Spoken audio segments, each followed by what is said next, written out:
What's going on, guys?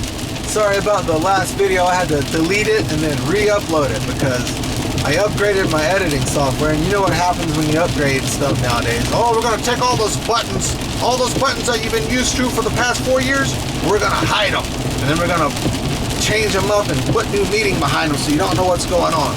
So I had to relearn this dang editing software.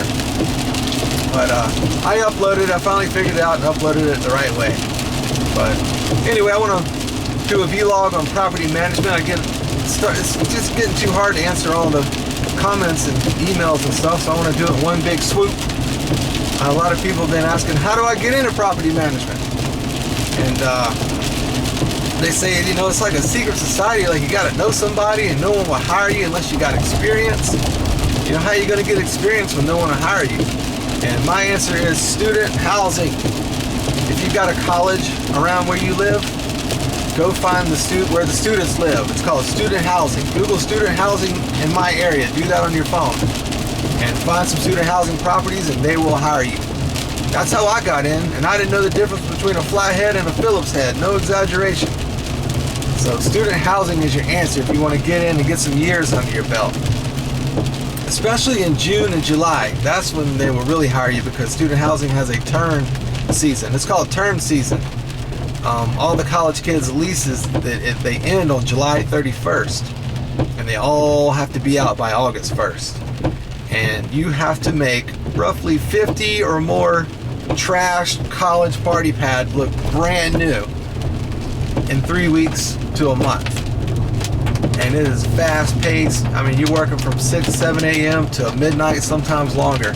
But the paycheck is sweet, though. When you get that paycheck at the end, it's sweet. But man, it is a high stress, high action job, student housing. So that's my answer. If you want to get into property management, find a student housing place around you and go apply. And especially around August. All they want during August is warm bodies. The more, the better. And if you're good and you got a good attitude, they'll keep you around. But if you're not, they'll chew you up and spit you out. I mean, it's rough over there. Fast paced. They don't care that you're a little hungover. They don't care. They don't care if you're feeling a little sick, you got the sniffles. Goodbye. I mean, it's like a revolving door, student housing. That's why they're always hiring. So that's my answer if you're looking to get into property management. Go find student housing and apply. Let's see, what's another one I get? Oh, a lot of guys ask me what's the best property to work at. And man, guys, there is no perfect property. I've looked. Take it from me, man, someone who has worked at over 20 to 25 properties. There is no perfect property. Nothing changes but the names and the faces. That's it. There is no perfect property. I mean, if you're looking for a property where not one resident is annoying, and you know, it doesn't exist. It doesn't exist. There's always going to be that 3% that just ruin everything. You can find the cure for cancer that comes drinkable from a soda can, and they will whine about the flavor. But that's just property management, you know, it just comes with the job. But mostly the residents are awesome, man. You got that, you know, 97%, awesome. I love it. But you got that 3% everywhere you go. Nothing changes but the names and the faces. But what you can control is the office that you work in. You can control that. And it took me a long time, but I finally found a place where the office is pretty awesome. I mean, I've enjoyed my last 5 years of where I'm at now. But I deserve it. I went through hell in student housing. 8 years of hell.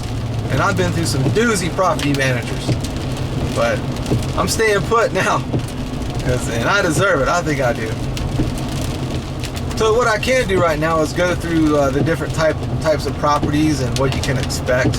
If you work at a mostly elderly property, for lack of a better term, I mean, they're needy, you know, so you're going to be doing a lot of curtain hanging and picture hanging and some TV hanging, just, you know, they're honey-do list, and they're always home, you know, because they're retired. So if you like to work by yourself, you know, get in and get out when no one's home, that's not going to happen at an elderly property. So if you like to work by yourself and get in and get out, I don't recommend an elderly property.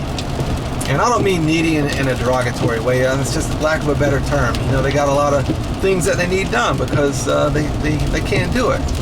So you'll be expected to do that kind of stuff. And let's see, conventional property, that's my favorite. That's the property that I'm on now, like the style of property. Conventional, a lot of young adults, a few elderly, but nothing crazy. But a lot of young adults, a lot of working people. They're gone most of the time during the day, so you can get in and get out, stick and move on your work orders. So that's my favorite, conventional. So if you get into student housing, get some years under your belt, your goal should be to slowly start easing over into a conventional property. Unless you like student housing, you know. Don't. If you like it, stay. If you like fast-paced, cutthroat properties, then student housing is going to be your dream. And that's the third one too. You know, student housing. It's a cutthroat situation over there. They don't care about your feelings. They don't care that you're hungover. They don't care about something, whatever happened with you. If you don't perform, they cut you, man. It's like a revolving door, student housing. So that's about the three properties: elderly, conventional, and student. And they're all different. But there is no perfect property. If you're looking for the perfect property, there isn't one. They're all going to have annoying people on it. But what you can control is the office that you work with. If you don't like the office, you think it's toxic, move on. If you're good, somebody will snatch you right up. Alright, so that's it. I just wanted to answer that question for all you guys. Try to do it in one big swoop. If you're looking to get into property management, start at student housing. You have a very good chance of getting in with no experience. I didn't. Again, I didn't know the difference between a flathead and a Phillips head when I started. No exaggeration. So, student housing, guys, if you're looking to get in. All right, I'll see you on the next one. Late. Stranger and stalk my feelings. You know you've got to pay rent to my mind. There'll be a sunny day, throw away. Just put the money in your shoes and you'll be just fine. Put down your weapon. Your weapon of destruction. Put down your weapon. Your weapon of destruction.